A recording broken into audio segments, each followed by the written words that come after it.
why is it important, and what can we gain from it, but also what are we looking for to have good data quality, and what problem we can encounter, and what do we need to know when we want to build one, because each time it's a new setup. You need to adapt it to the conditions that you will be working on. So first, we go about basics. How can we capture ocean variability? Any source, any ways. Alex, you know already as well. Because Alex came to do the Inline workshop we did last summer. So he already know all the answers. Any guess? How do you generally, when you go sampling, how do you capture ocean variability? Yes. But it could be discrete. You have different way of sampling. It could be discrete. It could be satellite data or underway data. Okay. And each of these measurements methods have their advantage and problems as well. In this context, what is the difference between discrete sampling, satellite, and underway?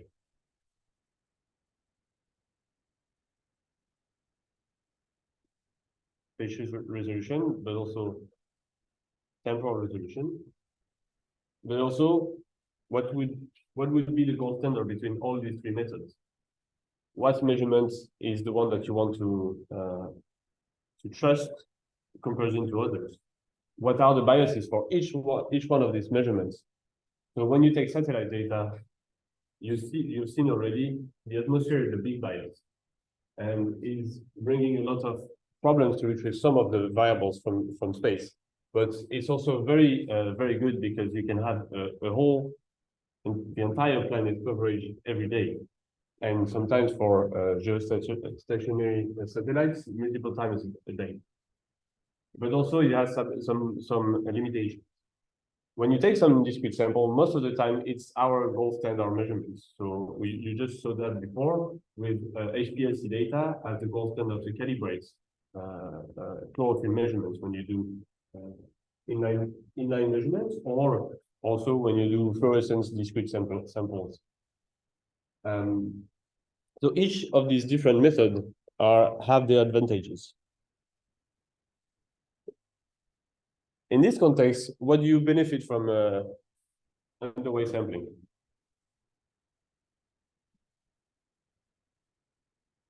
Continuous, but only continuous when you're sailing, because you have to be out in the ocean to be able to move, or you have a time series when it's measuring, but it's only at your point of sampling. But what is the difference between satellite data and underway, basically? Yes, you can directly calibrate them and match them. That's one.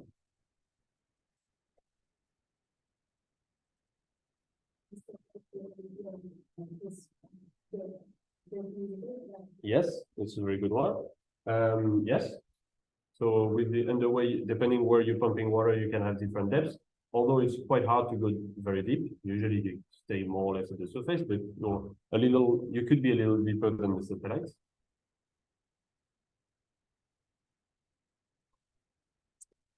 One very obvious one. What is preventing data recovery from satellites? Yes. So with inline system, you can actually sample below clouds. And you can actually sample at night as well, because usually you don't get ocean core at night.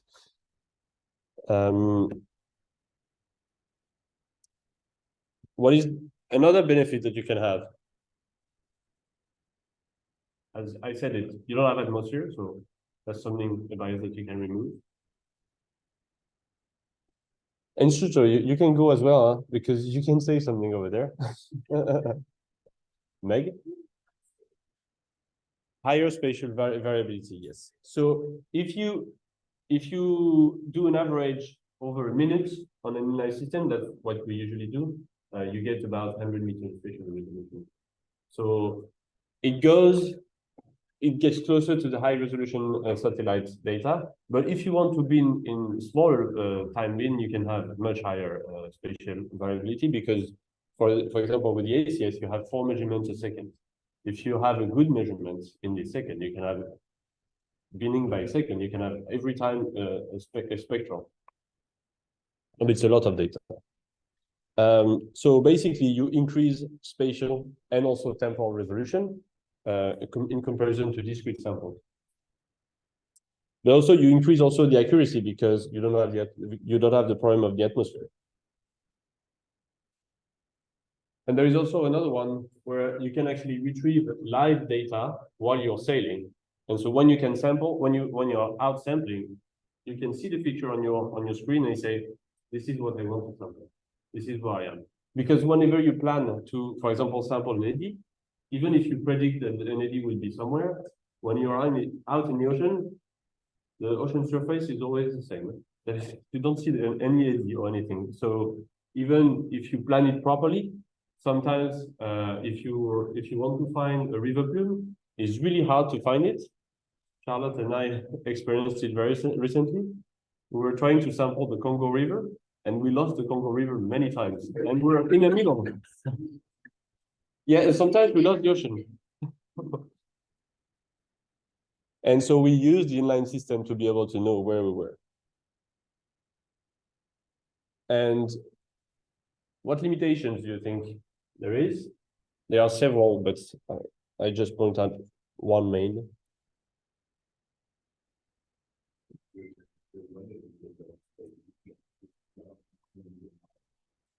Exactly. Yes. And usually you're also mostly limited to only surface. You can have a more complex system to go underwater, but it's a lot of work. It's very challenging. So now I'm going to show you just a few examples of what you can get out of inline systems, and then I will show you a few examples, the examples of their hardware we can have.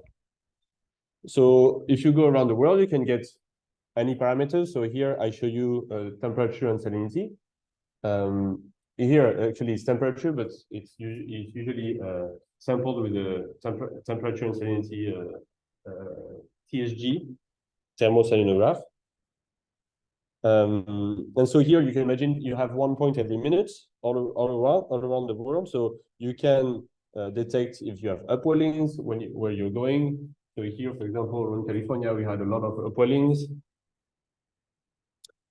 You can use sedum fluorescence. So here we were tracking different river plumes, and you see the sedum output in the ocean is quite high. And here there is, in the Weddell Sea, it was very close to iceberg, so it was very useful to track the iceberg.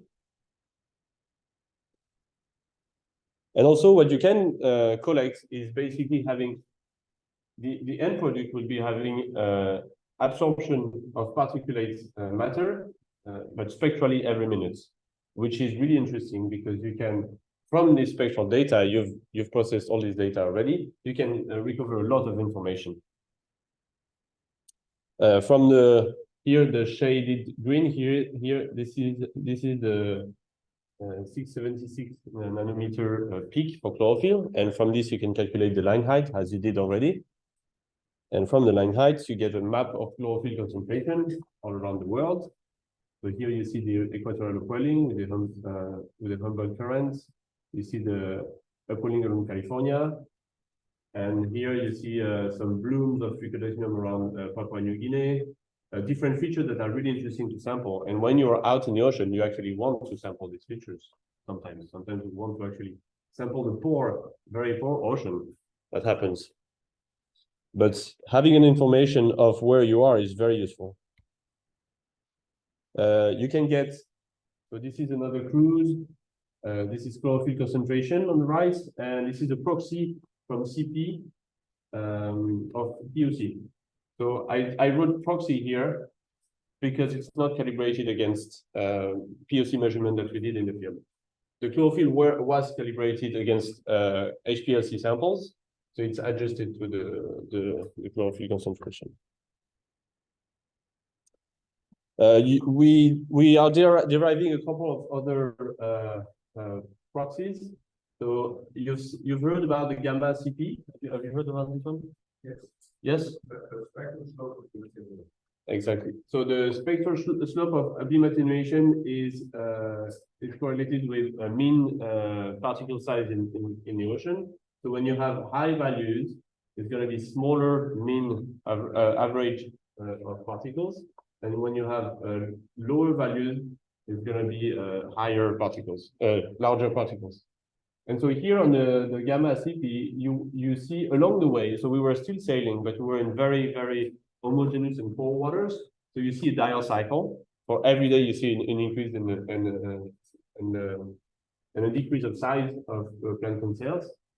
And this has been reported many times, but it's really interesting to see. And you can actually see also the cycle on chlorophyll and on POC. And then we are very recently with Niels's work. Niels will arrive next week. We are deriving the mean phytoplankton size as well, and this is derived from CP and the spectral feature of absorption in CP. And this is very new. It hasn't been validated, but it's really interesting to see that it correlates quite well with chlorophyll here in this example. It's not always the case, but we hardly see a dial cycle on this one. It's much more noisy. So yeah, this is using the housekeeper method here to get chlorophyll.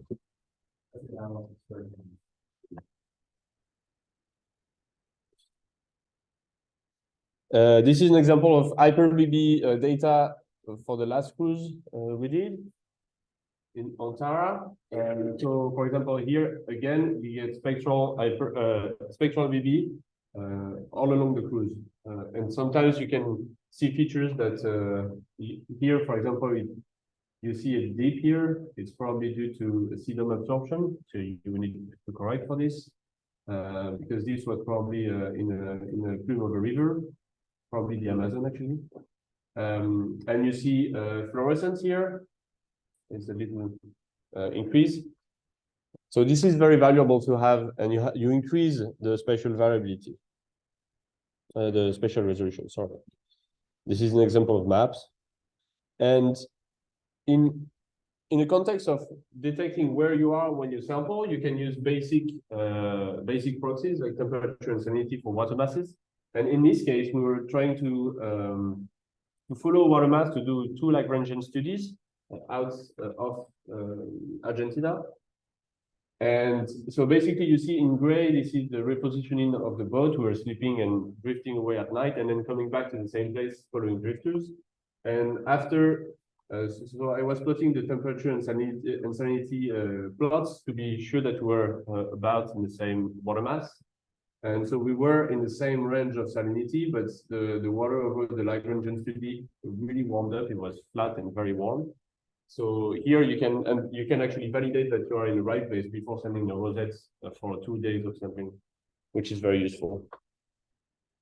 And when you compare it with satellite data, so this is on the same color axis, you have chlorophyll concentration.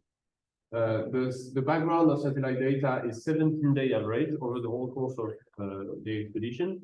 And you have on top the inline data that was plotted. It doesn't match perfectly everywhere because it's, of course, 17 days average. So the current moves the chlorophyll when you over the 17 days, but the inline is just 1 point of sampling, 1 time of sampling. So this is why it doesn't match perfectly. But when you take a shorter average time and you perfectly match it, you see the inline data matches very well with the satellite data. This is chlorophyll concentration adjusted to HPLC and derived from the inline system. So here is different pictures of inline system that were built over the years. Our lab is always called for installing some inline system in different environments. So I'm not even sure. I was not involved in this one. This is probably export, right? Yeah. And this is named. I guess this is named. This is a recent one where it was on the French icebreaker for very rich tourists. This is on Tara. Now it's upgraded. There is like a review on it. And this is the inline, the small inline I built for the inline workshop last year. And more recently, we've been involved in putting inline systems on super yacht or race boats. That's another dimension. And I'm just bringing this up because you have, every time you have different constraint due to the nature of the boat, where it's going and everything. In this case, because it's race boats, they want the weight to be the lowest possible, and you have power issues, everything. You have people that will not take care of the inline, so you have to think about it beforehand. So this is the kind of inline system that was inside, but at least we have a lot of space in this boat because it's 140 feet. Very nice socks. And so here on this case, I put two debubblers here because I was expecting to have a lot of bubbles. I will explain you later how it works. And more recently, we've been working with this team that is working on the foiling boat. So you see, basically, it's not really touching the water here. And we're pumping water through the keel into the boat. And in this case, of course, you can imagine that there is a lot of bubbles. So you have to actively think about it. This is a little run that we did in South Africa. So you see the boat behind is just like completely lifting up. And I just put a little video on it. So this is basically when you're foiling and then you're falling off the foil, and it's really, really, really hard. And you can imagine that this is without waves, but when you are in the open ocean, it's slamming every day. So all the inline system is disturbed. The alignment is off. It could leak. It's really hard to work with it. In this case, we have installed an AFCB on board. And so even if it's attached like that, you see it's really strapped everywhere because it's in the front of the boat. And apparently it could fly off this location. And it actually, even strapped like that, it rotated on itself. So it was damaged afterwards. But we did a sample. The video you saw, the LCB was sampling, and I did the sample, and we're going at 32 knots of speed, which is amazing. And this is the pictures out of it. This is impressive that we can actually recover pretty good data. Some would say that the bubbles will damage some species, but it's already amazing that we can actually get this data quality with these conditions. So now I'll ask you to think about the simplest inline system you can install, and what you have to think about when you're installing it. I've just pointed out a few limitations, but you can think about the other ones. You can do. I think maybe you can work with each other, and then we can list all the different issues or things that you have to think about before. Okay, so you can do like we did with Emmanuel. You turn around, you do little groups, and then we talk about it after.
Did you come up with some something?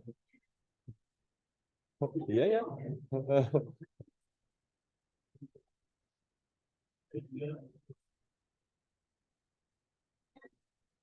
Are you ready?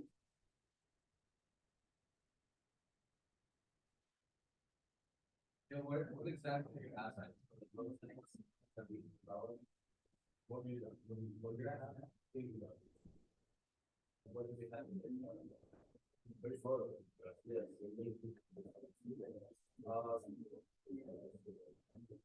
You can start if you're ready. You have to think about what that is. Well, depth of sampling is usually from where you can get the water from. So where are you getting water? Wow, what is actually telling you what water is essential? When you are the boat. Because the nature of the boat, you have to know where the intake of water is. You need to get water through the nose or from outside the nose. It depends. Usually through the nose. So first, before designing your system, you need to think about what measurements you need to do, you want to do. Because what is your question? You don't have to sample everything. You have a certain number of instruments. You don't want to sample things that will not be useful. And when you do this, when you decide for this, you need to know. Oh, wrong order. Anyway, you need to know how often do you need to calibrate each of your instruments. Because if you want to sample one parameter and you get uncalibrated measurements, it's not very useful. So if you, Colin said that when you put an ACS in the water, you can get biofilm very quickly. And the AC9 is quite stable over time, but the ACS breaks really fast. And so you would probably have, even if you do a DI measurement, you'll probably have a day to do the measurement, and after it's going to be garbage. So you need to know which instrument, what parameter you want to measure, what calibration you want to apply to your parameters. If it's a BB sensor, it's going to be different from an ACS. If it's a fluorometer, you can probably keep it for a long time. So what are the different ways to calibrate? You've seen several already. For example, you want to measure hyperspectral absorption. What do you need to get hyperspectral absorption in an inline system?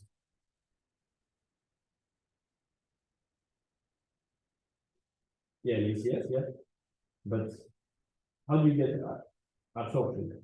How do you get calibrated absorption? You need to know. Exactly. So you have two choices. Either you wait up every hour and you turn the filter and you have to turn it for a very long time. Or you have an automatic system that you can have a switch that brings the water to the ACS directly or through a filter and then to the ACS. Okay, that's a way. This is calibration Emmanuel develops with Wayne. And this way you can have an automatic system that you don't have to take care of. And basically, it will remove having the water run into a filter every hour. It will remove the biofouling or the drift of the instruments.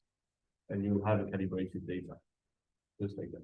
But only for particulates. Only for particulate data, because what you will remove from the signal is all the dissolved data, all the dissolved signals. Okay, so it will be done or no longer, well, it will no longer it's still in the signal, but it will be dissolved matter basically, and you will remove temperature and salinity signal in the absorption data. If you want to get dissolved absorption, what do you need to do? Okay. So if you run really through, generally you can do that every day and get pretty good data for a whole day. So you can stop the system, run really through, and then get good, get a whole day of measurements.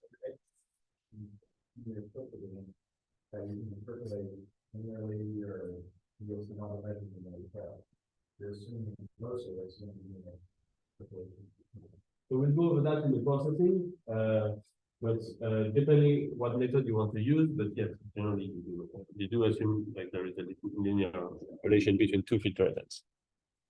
But let's go back on the system itself. So how do you get seawater? Because you need to measure seawater. So how do you get seawater? Generally, there is the cooling system on a boat brings seawater inside.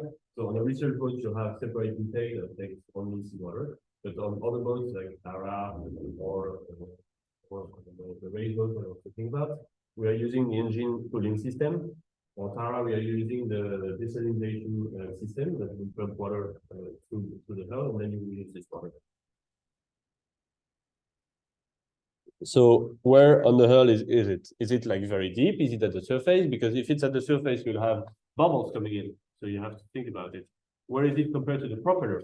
Is it before the propeller or after the propeller?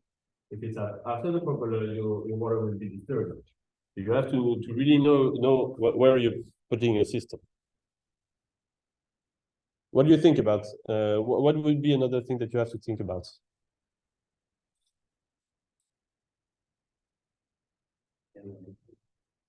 Contamination, yes, that's one. But more on let's go first on how you get water. The pump, yes. Yeah, it goes wherever the pump, generally. So how much food you need? What kind of pump you need? So if you use a propeller pump or with a impeller pump, this type of pump will break cells and break particles, so you will impact your measurements. So what we usually use is membrane pump, but you can also use what is the screw pump that is for yogurt? It's basically it's for yogurt, but it's just on the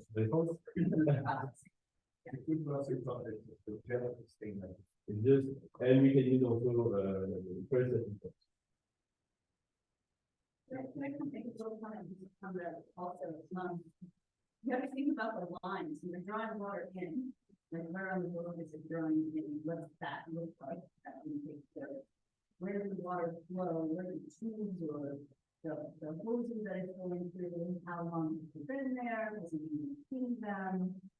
You can collect a month's worth of crappy data we have tracking system.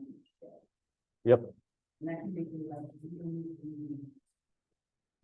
And how would you know it's growing? Yeah. I mean, sometimes you don't know that it's happening to the student, so. What do you have to do in order to? Rather than. Guarantee the screen, I don't do that. But you have to separate it. In another way, not the front. Yeah, so outside, the buckets that hold something else. Put up with that, not where in the hole. Where you're thinking of the part. Yeah. Yes. From a sea chest, for example, when the sea chest is rusty, putting on chunks of rust into each sample. You notice it because some of the Teflon parts of your flow meter turn rusty colored. You say, for example, it might be a hint that there's a problem with sea chest. So the shortest the line, the tubing, the water line is, the better, because we have, next step, you have biocooling, rust, leaks, that brings air into the system. So generally on small boats it's easier. On big boats it could be challenging because the line will be, you have probably the lab in the probably higher decks and something just at the bottom of the valve. And the intake location defines where you get water from. If it's disturbed or not. Sometimes on some boats you have anti-cooling equipment. They use copper ion to prevent biocooling. We haven't tested that yet, but it would be interesting to see the impact on the data. I don't think there is impact on the optics, but you might have some on other parameter. But generally is, yeah, you have to know about it before. So now, you know, so can you deliver enough water to the system to be run continuously? That's one thing. But once you're bringing the water into the system, what do you need to do?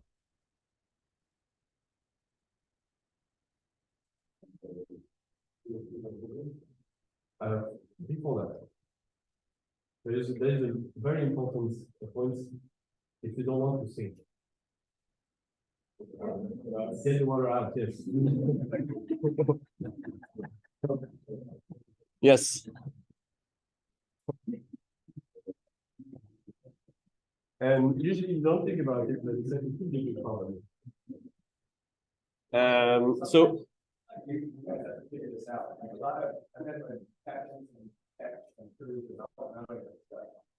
Yeah, they don't exactly know that. There's no reason to think that S&P in 5 years and have it in there. Don't get rid of it. But the output is also a very real question. We got stuck in the hole in a container in the hole. Like, oh, we can get water to create some stuff. And I was like, where's the other end of it? The other end. It's like, yeah, the water flows out. And literally there was no place to go out. And they're like, it's like a little water gets down here. I'm like, this is going to be a little water. So yeah, it's outflow. About the outflow. So now we are working with Niels on the project in the French army, and we're trying to do the marine system, but the limitation with these boats is basically that we don't have any way to bring them to the water out. And we have to build the marine system completely in stainless steel because it's below the water line. So if you open the valve, you just sink the ship. Wouldn't be great.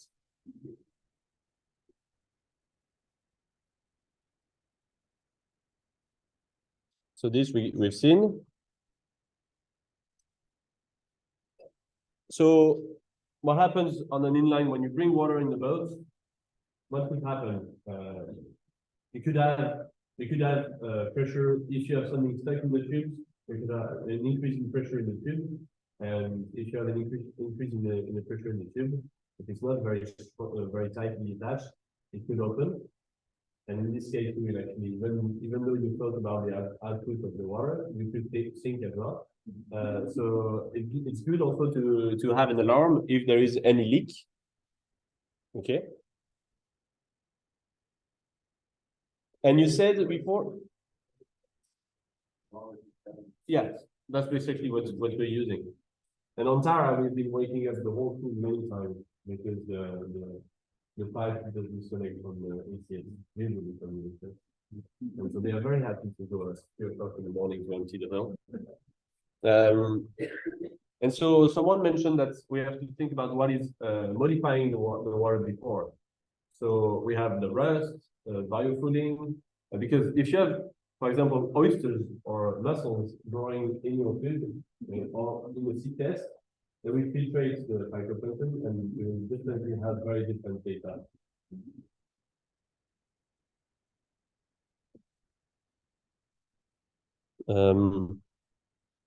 So this is what we talked about, and you mentioned bubbles.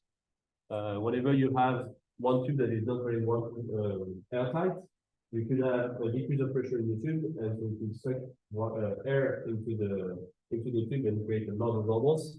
And you've seen on the AC lab, the C tube is really sensitive to bubbles. And so you will have troubles also to get good data from it. But a good way is actually to see your graph and identify if there's bubbles. One very important point is, what is the power available? On most research boats, it's quite easy, although you could have problems with European and American power differences. And this you have to think about before, because if you arrive in Europe and deploy in a system with the 110 volts that you're used to, and I don't know, 50 or 60 years, I don't know, I always thought this too. You will burn your instruments, or you will damage the system, or you won't be able to actually install it very, very quickly. So think about it before. And on a research boat, even though the boats are big, you also have to think about where you put your system. So guess how much space does it take? Usually. How much bench you need? You need one bench, two benches, like 3 meters, 4.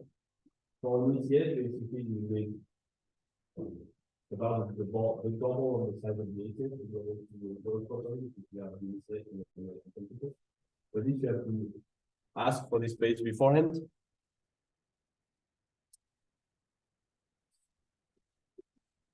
Did anyone on the list that you thought about before when you talked together?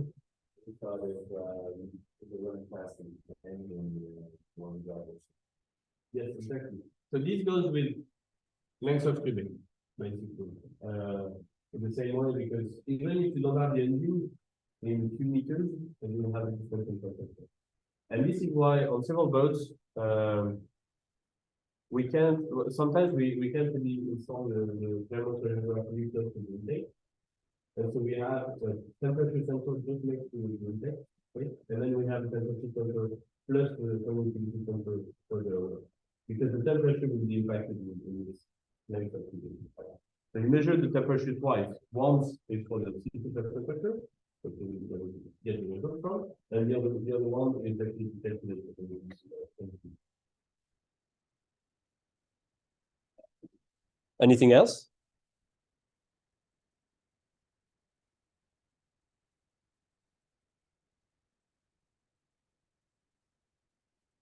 What do you need to do on your system regularly to be able to have good data?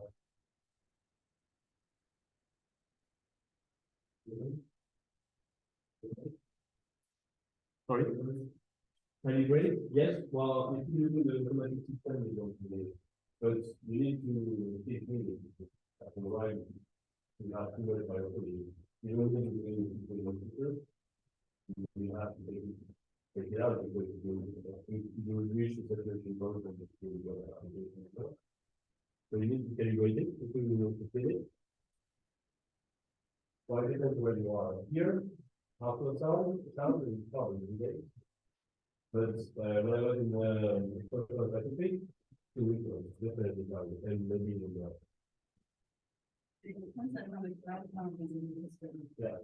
Right, so I was on the speaker in the Pacific, and I had to feed it every day because the doubling kind of bacteria is about couple of hours, and so because of the bacteria in the line, the growth was still in I was really getting all of the other components. It's still there. So it really depends on the ship that you have. There was a period where they could not be reached every 3 days, but it was such a nightmare. So yeah, I hope that it can be not every day, but we prepared to have to. It also depends which instrument. Because, as I said before, the disease is very sensitive to any biophysics, and to the early pathogens on the sensor. The inside of the nature is also. Yeah. A lot of coaching by the that will change. We will change that. Yeah, I wonder if I never do not, but how else do you inside, how to, something I do for this, like, they have right in the I mean, we have some standard procedure, we use it for isopropyl alcohol, we use the yellow water, and it's very, very, mild material, always manageable. There's also one thing that could help. It's having a strong flow. The dark means that we lower fast. If you have a very low view, especially to being done with a very, very environmental friendly chemical.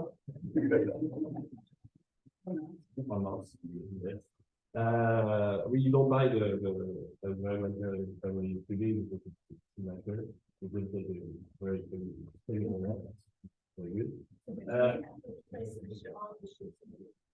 You do have to use it.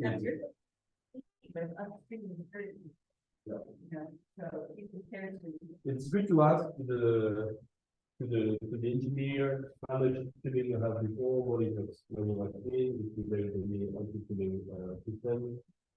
All of these questions, where it is, how much water you can get, you have to ask before you install, but before you actually plan it.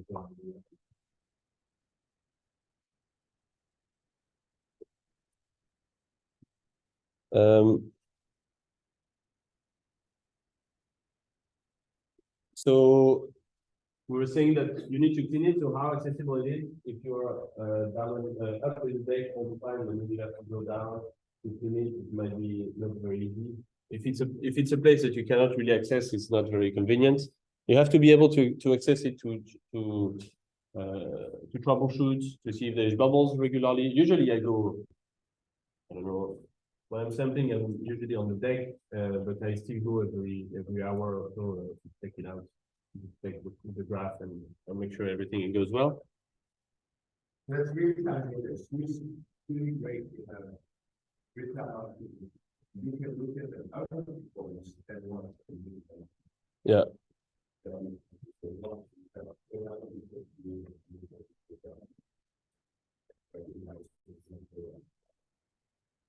you have anything you want to do? Yes, exactly. That's actually the next point. So you need to know if you have, oops, you saw it already. If there is a storage or a server to do the storage, but also to synchronize with time, because when you are at sea, if you have a computer that is in one time, you record everything and then we come back to the manual. I don't think the time was right. We didn't do the sending statement at the time. I don't know sending. And you get all the data shifted, and to go back to the record time is really hard. And also, when you talk about time, is if there is a GPS available. So on most research boats, there is no problem. But if you are on a small boat like the RFC that we have, there is no GPS. So you have to bring a GPS and log the GPS to be sure that you know where you are on something. What we usually do on race boats is that we recover the GPS from the sailboat. So the software in Limino that you've used, Also, we can get data from the GPS report. So you could log actually the GPS on all the data that's coming with it. So wind speed and all the data available, which is actually very important if you can have wind speed with your data logged, it's really important because it's a very valuable information when you're processing the data. And this is what you were talking about, Terence. So log and backup. And we talked about it at the end. Is one last thing that you have to check all the time is the quality of your data. And how do you check that? You have display all the time, real time. You could have it some now you can actually have it on your phone if you want the method to get it. Display on your phone. So when you're doing something else on the boat, you can check it. Or it could be actually very useful to know where you're starting the station. You don't have to go to the lab, take the graph, and you have it display on your phone. And this is the live data. So, well, there is a very nice red signal. It shouldn't be here. Now we'll go over the different practices that you like in general, very general way, what you need to get. Am I late in time? What time is it supposed to stop? Okay. Okay. Perfect. So what do you need to do to ensure that you have good data while sampling? What do you need to look for? Any ideas? Calibrate the instruments, yes, but that's beforehand. While you're sampling, once you're out, once you're already sampling, what do you need to look for? That's an idea of the perfect.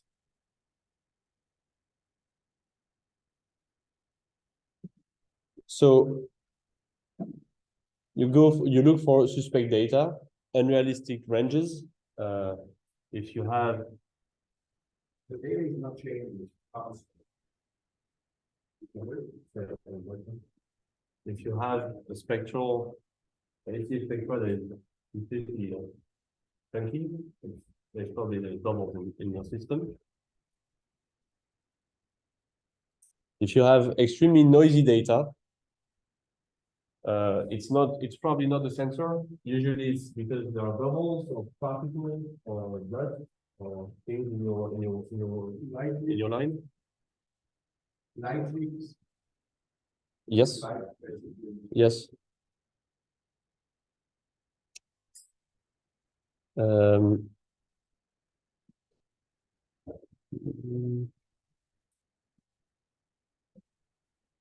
you said data out of range. And also there is another one. There is another one that is very important actually. How would you notice if everything is working, you see the time is going on your plot, everything is going, but something could be not right in the way. That could be happening. Exactly, too stable. If you have something that is very, very stable, there is something wrong with your system. Either the flow stopped, and basically you're measuring exactly the same water all the time, or most of the time it's usually actually the computer that completely stores just stuck somewhere, and it's still showing the plots, but nothing is moving. That's really annoying.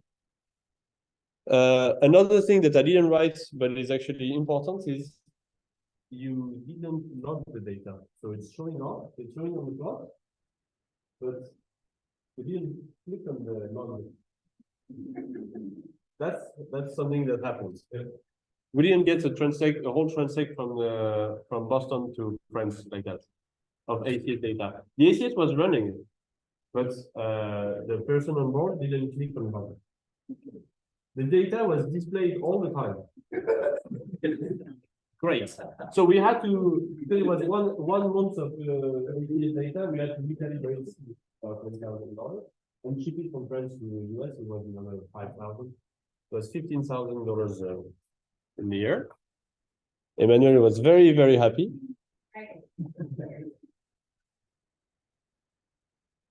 Yeah, green. Green is great. Ah, yeah, that's true.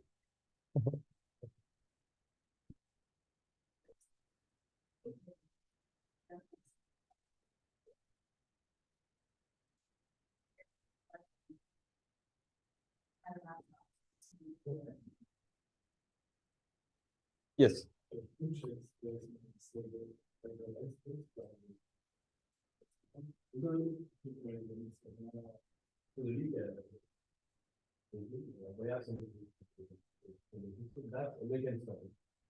On the network,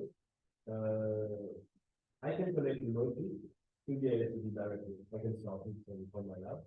But usually, during the race, the network is not good enough. They don't do it, but we can guide them. That was working pretty well. On the other one, the Scorpios boats, I had set up a system that was sending data every 10 minutes. I received a line of data for the flow, the temperature, salinity, on the different. I had DC, chlorophyll, and silicon fluorescence in it.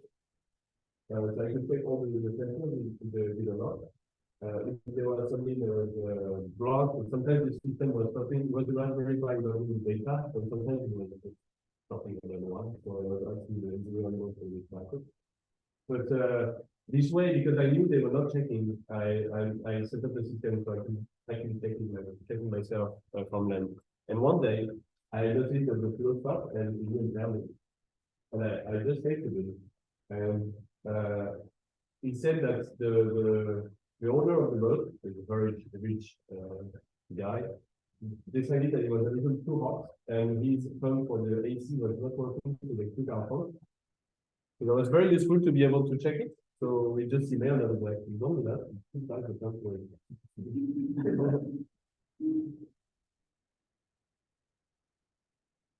So there's always different ways to check it, but when you are on the boat, generally it's going to be you. When you install it on other boats, you have to think about ways to be able to check it.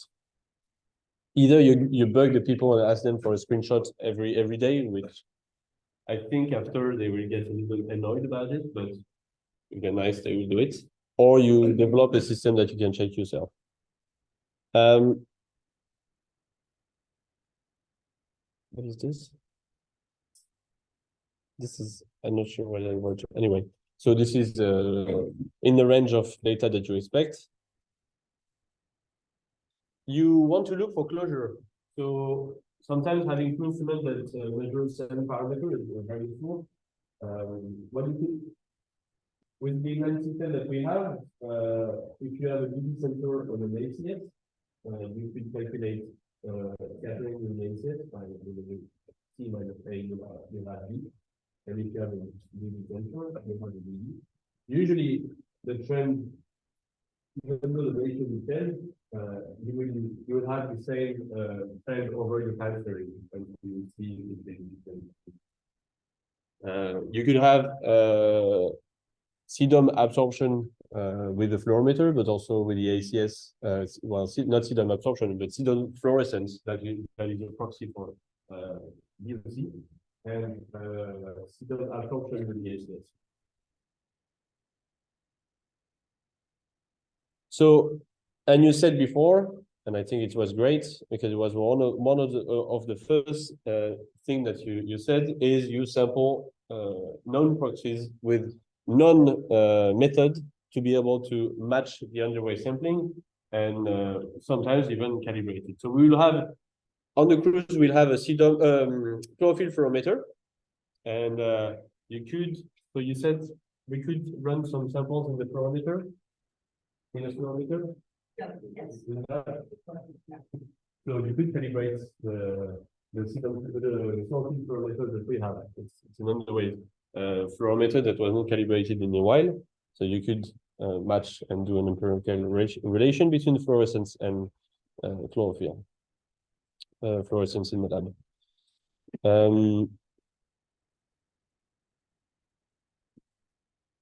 And generally you do that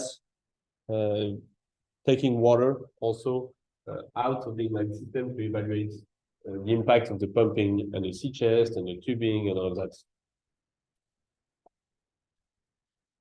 If you notice a problem, don't hesitate to actually take it apart. Take the tubes out, look where the bubbles are coming from, if there's a leak, solve it. You don't say, I don't want to touch it, it's too complicated, I'm going to mess it up. No, you have to take it out. Otherwise, all the data that will be recorded will be rubbish, and afterwards you will be a little upset. So yeah, if you see a leak or bubble, you go as soon as possible and fix it. I found several things in both. This is why the circles was here. Here, this is a temperature sensor from Tara. It's very rusty, but here you should, in this little hole, you have a little metal part that goes in the middle of the tubing, and basically because it's the first sensor after, it's even before the pump, it tends to get a lot of stuff stuck to it, and we usually have a little mesh, but it's impossible to put it before this sensor. So we put it after. So on Tara, every time there is something stuck in the pipe, and when you see ACS paper that are completely wrong with bubble, it's basically that you have either plastic. This is plastic that I found in the tube here. And one day I found also something it was really long to find the fault of it, because it was a snail, a small snail that went into the tubing and that attached to this sensor, and that grew by filtering all the water that was feeding to the system. And at the end, I saw that the flow was feeding of the weeks, and I didn't understand why. And then I opened this, and the snail was almost as big as the tubing in the thing. It's like, really?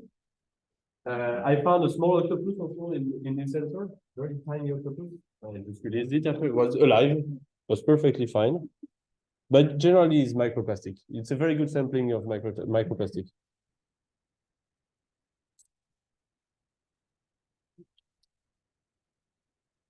I'm running out of battery.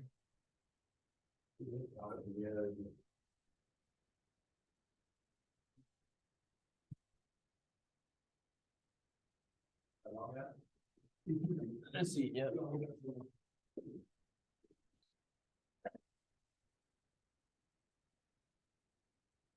So now you can just,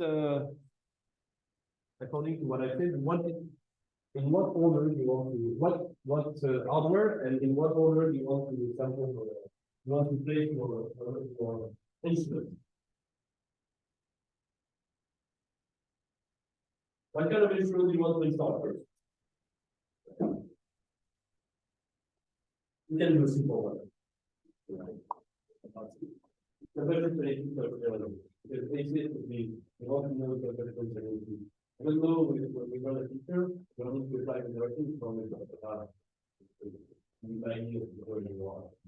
The better training is really the basic. So we can do the list of instruments and then we place them in the line. So ESD. Okay.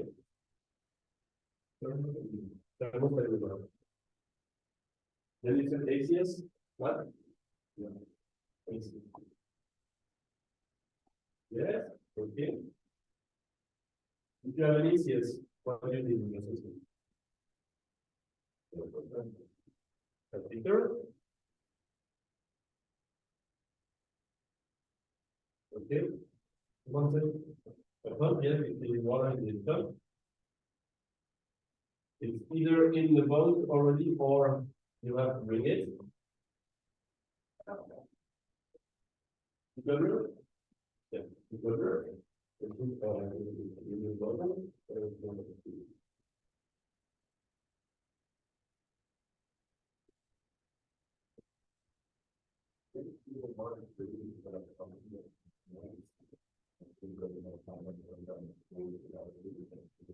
Finally, it would be the best. But we don't have to do that. We go all the line. So we have to go that I don't think it was but it's going to be the best. But you don't need to, if you want floating.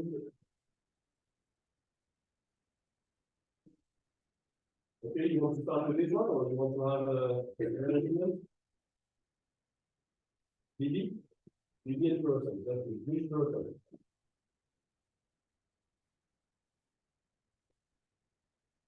Don't talking.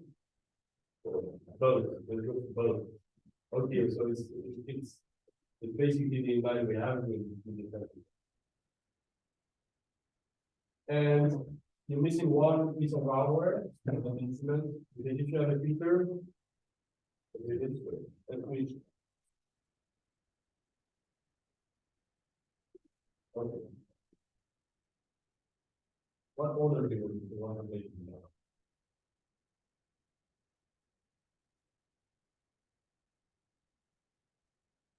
You can guess that we can go over it, change the order. I mean, wait. Temperature first, okay? So temperature first. Okay. The water is coming from where? Let's say the water is coming from here. Then the pump. So you need, if you do the temperature first and the pump after, you have to be sure of the pump. And then you need, if your intake is here, then you have 1 meter of above sea level. You have to be sure that the pump is strong enough to bring the water from 1 meter below. Should be fine. 1 meter is not a lot. But if you have 12 meters or 20 meters on big boats, you have to be sure that the pump is. But pump it works if it's after the temperature center. Okay.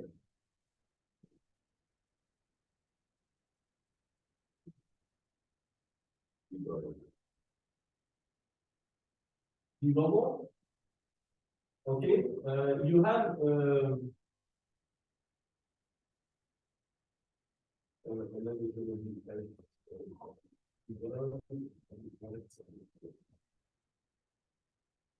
in the developer, basically you have a large volume of retention, so you have to think about when it's the best to put.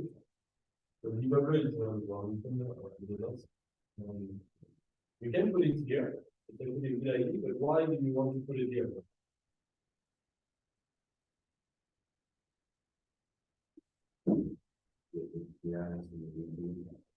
Before the ATS and the BD, because both are impacted by hormones. But for now, we just put the temperature here. And sanity after the over is important.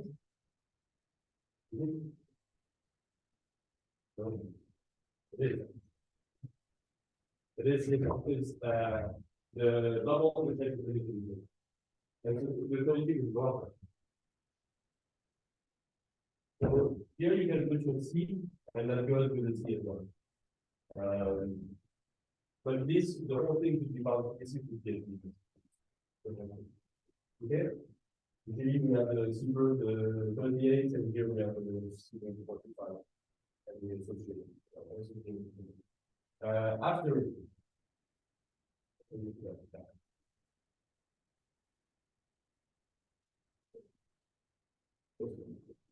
Yeah, so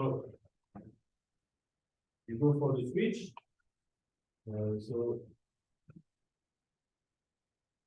the switch, because we need to bring filtered water to the ACS and we need to affect the data.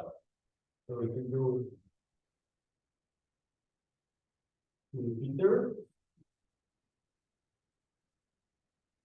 or directly or directly to the next instrument. Which instrument you want to put here?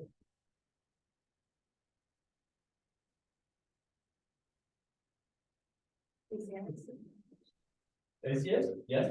Why not the leading? Yes.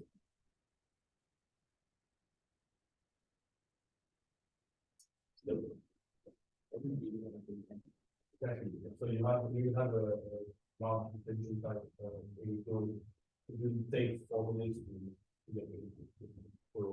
It's better than the before, so you have the right timing. So So when you do filter events, you see the beginning will take a long time to go to the asymptotes, while the ACS is very fast. So ACS, DD, and although now the hypertrophy, the channel is smaller than the well, we don't see that much, so it's still important to put it that way. And then either lose, doesn't matter. Generally, we put the sedum parameter and the coefficient parameter at the end, because they are not impacted by well, the coefficient parameter is impacted by the filter, but the sedum is not impacted by the filter, so we always have good measurements. And also the side of the sedum and the coefficient parameter is usually 3x, and the rest is half inch. So it's good to have a small diameter at the end to increase the pressure before, to not have a depression with the depression with the air that tends to go in the water connection that are not very tight. Okay, so here you put the flow meter and here you go. And then after it has to do video from We want to see the floor on the first, because it's done for like quench the side of it. Because of the movement. So before what was yeah.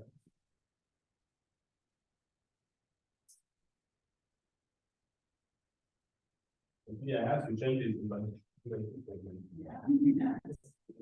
In fact, I use that for our system for the I use the one before the but usually programs struggle to have the program it's better to have the fluorescence at the end. For bubbles, just for bubbles. But otherwise it doesn't really I don't think it matters for the processing it doesn't matter. So that's why I put you need at least one parameter at the end. This is the typical order when you can adapt it at once with the instrument you have, if you have a list or something else, maybe you have. So you said coffee first? Yeah, no, coffee. Yeah, coffee first. Yeah.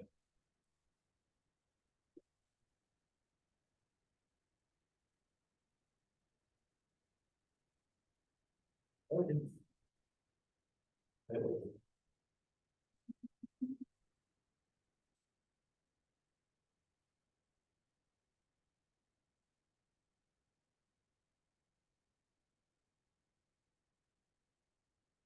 And so what you will expect when you do this order is that you have this is A, from the ATS.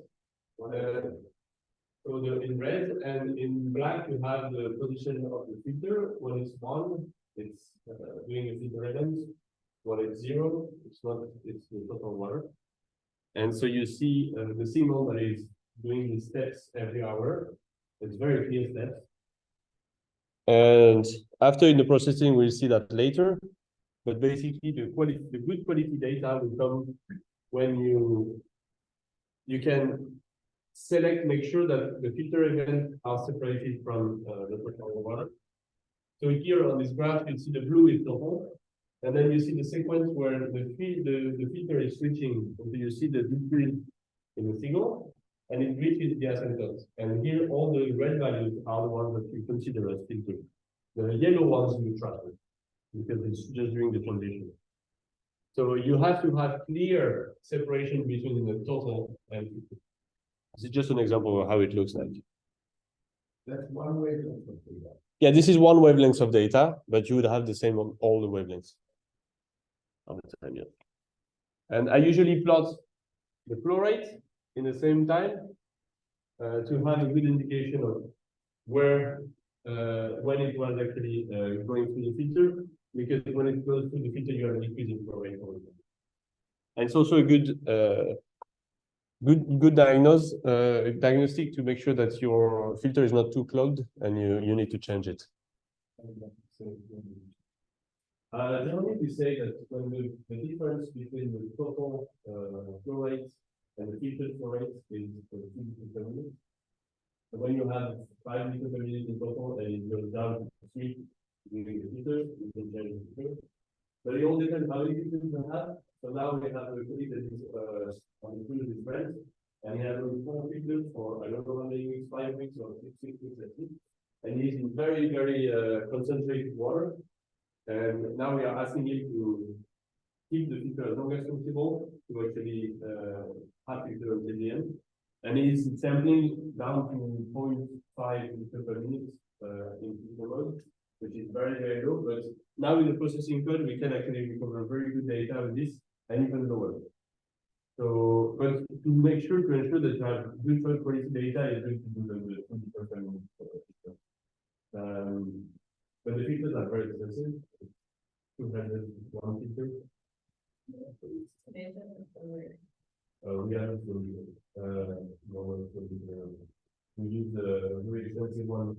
We need the permission that is able to measure low flow rates, below 5 liters per minute, and it's not all the and only the start of 10 liters per minute. But we have a list of hardware.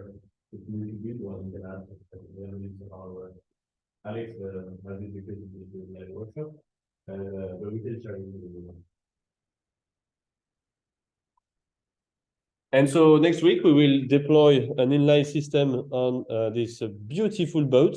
It's about as exciting as the race boat. It's really nice. The captain is really nice as well. And we built this with Nick. You can take a look at it. Guillaume's inline system version 6532.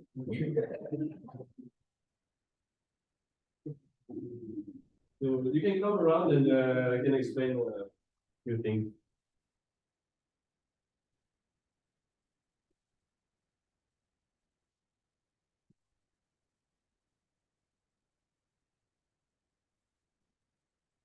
So what we we were doing before is that we had instruments we were bringing on the boat and separately selling them and having one computer loading each instrument. But we noticed that each computer reached a different time, and it's better to have now we have 2 computers. So one computer that is logging all the data, so at least they are all synced together and we will have synchronization.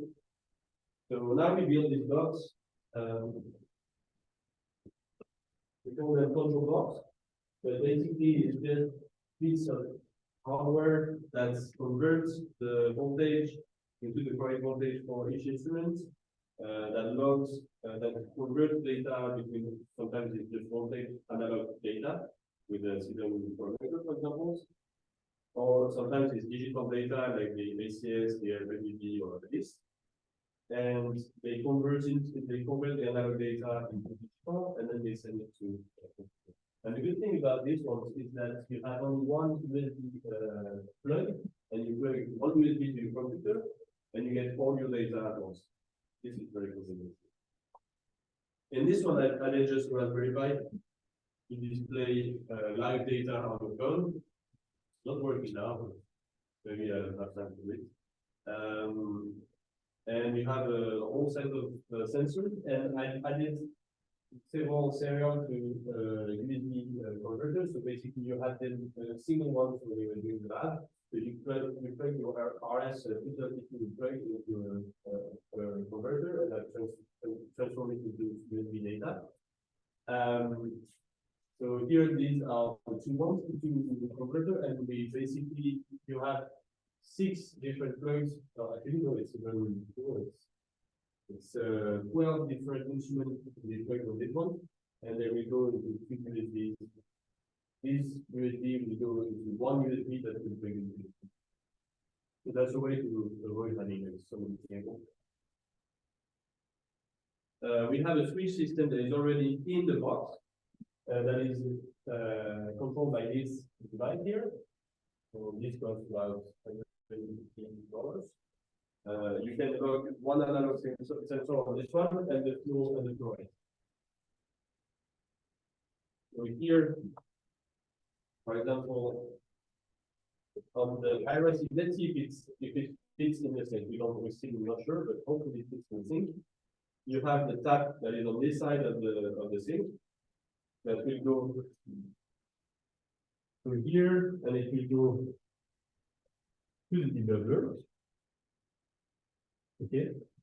Here we don't need a temperature sensor really close to the intake because there is few centimeters between the intake and the wide 60 meters in the air. But having the temperature sensor here will not change much from having it just after the debugger. So we say to have everything after the debugger, so we don't have multiple temperature sensors. It's much easier. So you go to the debugger. The debugger, if you want to come around, it's called a vortex debugger. So the water will come from the side, okay, and it will start to rotate around the central axis, and so it will, the intake is here, and the let's is around here. I don't see, but whatever, it's here.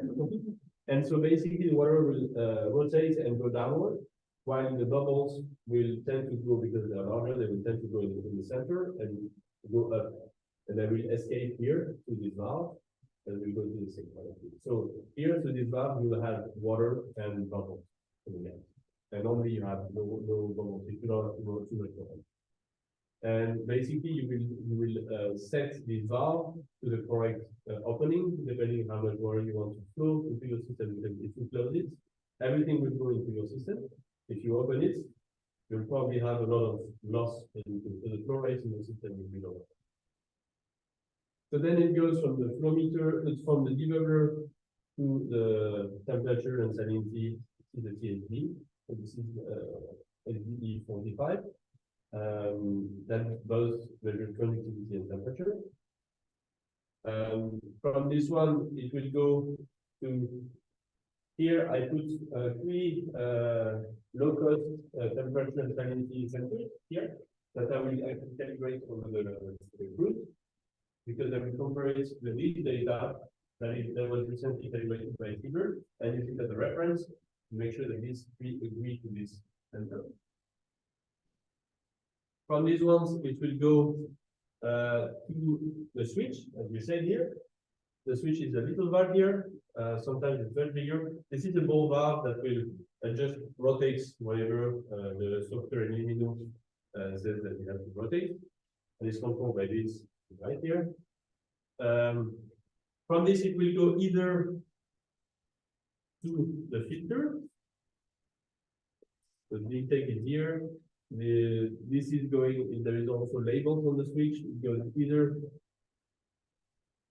to the instrument directly, or it goes to the filter and then to the instrument.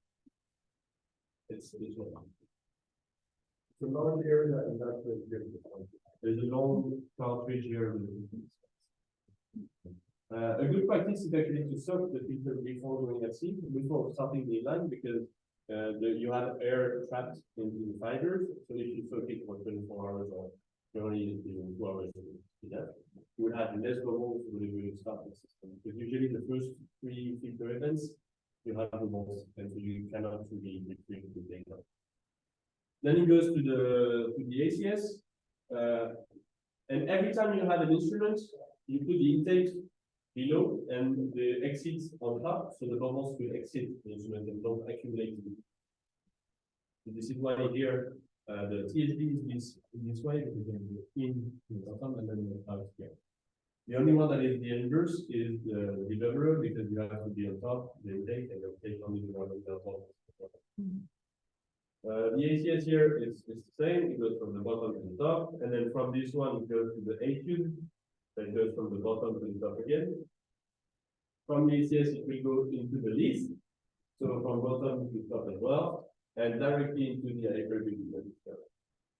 And then I will swap again, but this is going to one of the, this is CDOM, and usually I never use the chlorophyll, so actually I was not doing chlorophyll provider.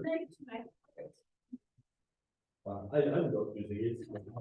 I don't say it's bad. But you love it. But you love it. Yes, I wish, but we don't have it.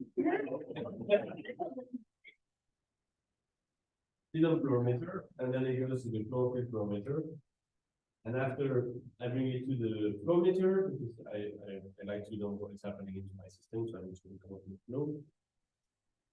And it goes to the sink. Here it's easy because it's a sink, but whenever you have only one outlet, you can merge the debuggler exits the vent. You can merge it back to the wide to the exit of the whole system, so you have only one exit. Here I just separated them because we will do samples from the inline system. So if you actually use the vent from the debugger to take some water out, you will have water that is not impacted by the filter. So it can be and the other one will be occasionally filtered or seen in the So that's pretty much it. How long did it take To build this? 2 days. and Well- to think about the order? What? He said, if you. Yeah, 2 days if there's the order, my own experience. Well, the box it was another 4 days. This, Yeah, the box. but you can set up a boat, if you have, you know your stuff, if you have everything that you need, and you get on a boat, and you start with a blank slate, you're like, what wall are they putting me on? What sink do I get to be at? Yeah. Even if you're not, you can set it up in 2 days. Yeah. I set it up in 2 days with my technician. Right, but Whenever- but we knew where everything was, we knew where it went, but most of it is construction wood, like frames and stuff like that. Yeah, this is just hardware thing. What you need to know is every time you go on the boat is where it's gonna be and how much space you have. And usually it's kind of complicated to get this information. So now we started to build this system that pretty much go anywhere and we can take them and put them anywhere and plug them. So that's what it's gonna be. On the IRC, we just come with it in the morning, we put everything, we plug and then. Sometimes with both we have 1 day or a few hours of log, which is impossible if you don't know what is the boat, how do you want to install your system. So you need to have this kind of setup already ready to go, otherwise it's impossible. Yeah, I was just gonna comment, Meg just asked a question, like, do you do the correction, the seed on correction on the chlorophyll form, and the beauty of this is that you don't have to, because you have a filtered chlorophyll. Right, so the filtered water comes through, it has CGUM in it, it goes through your chlorophyll barometer, so whether there's CGUM in your water or not, it doesn't matter, because you extract that filtrate. So it's really, again, just sort of using that filtered water as a continuous blank correcting for all of your sensors, because it really saves you so much headache. You mentioned you put the barometer before your DP, would you put for your ACS as well? No, I do ACS list. I have the 3-channel, multi-channel barometer. I put that first. Because I want the minimum amount of things impacting the physiology and the phytoplankton. And then I do the BDFL2. And then the BD3. Yeah, it's good. And that way I basically have a portion of the barometer. Because I have one barometer that's 3 excitations, and then the BB with CDOM and chlorophyll fluorescence is a different channel of excitation. So I end up with a portion. And then the BB tells me if there's bubbles, the bubbles are really impactful.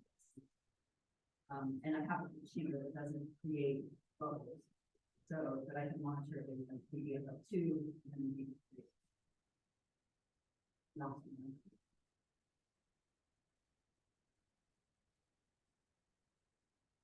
There you go. Yeah, well, one of the advantages, think about when on the research vessel and you do station, in the best case, every 6 or 8 hours. In between them, you're continuously monitoring what's happening, and at station, you're continuously monitoring. So you can tell if an heading pass while we're doing station, it might be not surprising that you have a mismatch between samples from the first CPD that and samples in the second CPD. It's also very useful for you to monitor changes in the environment when you are at a station. And it runs you from all kinds. And if you add the IFCB with it, every 25 minutes you have a community conversation, which is unbelievable. And we started putting it in the main mess, and everybody every day they wake up with the water. It changes completely how you relate to the thing. If you care about it's amazing. But all these things are becoming cheap. So this is, I don't know how many Teslas, but these PS sensors that they'll be sensing, they're $400 each. So we're working on trying to bring cheap technology. I just heard from Ali yesterday, she got a Plankton-scope. Plankton-scope is a way to continuously get pictures of fighter plankton. It segments for her $3,500 instead of Teslas. So the community is pushing, and all of us should push to lower the price of this technology so everybody can do it. In Africa, they cannot afford it on small boats or fishermen, whatever. So that's the direction we should, as a community, push for, so that it's not just used by, labs that can afford that. 10K. So 10K to $400. And on the Inline system is efficient. Because when surface waters, things change a lot. You don't need the accuracy to trace water masses that seabird can give you. Because we're not tracing water masses at 1,000 meters. And horizontally, the water is not as the structure is not as different as vertically. It's not change. It's not going to change in 3D. So you just have those Yeah, it's okay if you can ensure that, make sure they don't drift them. So you can buy connectivity solution for calibration from the and they said it as well, which is nice, and then you can calibrate the temperature. Generally, the temperature is not too bad. Getting good temperature is cheap. Yeah. But that is really cheap. But you still need to calibrate. Getting kind of ready beforehand when you see where it. That's what we're doing. This is in order to send it on boats. So we'll send each one of them in different. Alex, there's something to say? Oh, I was wondering, for the biofouling or the DD versus C, and trace that biofouling by running the dissolved. The dissolved, well, yes, if in the filter mode you have high values of BB, you have to do it. And generally the BB are even in the equatorial belt, it's considered I had a BB3. The BB3 is here. I had to finish it. But When it's coming through chamber like this, how do you avoid resonance? How do you get it smooth flow? depends the flow that you have, depends the pump that you have, but only if you have a stronger pump, you have but so it's better, but you need to have the availability. So your flow rates are ordered between 4 liters a minute. The resident volume is on the order of the liter of the tube. On this one, it's 2 liters, but the other one is larger. So you can calculate for yourself, if you do unit gains, you're probably looking at the water. And you said that because of the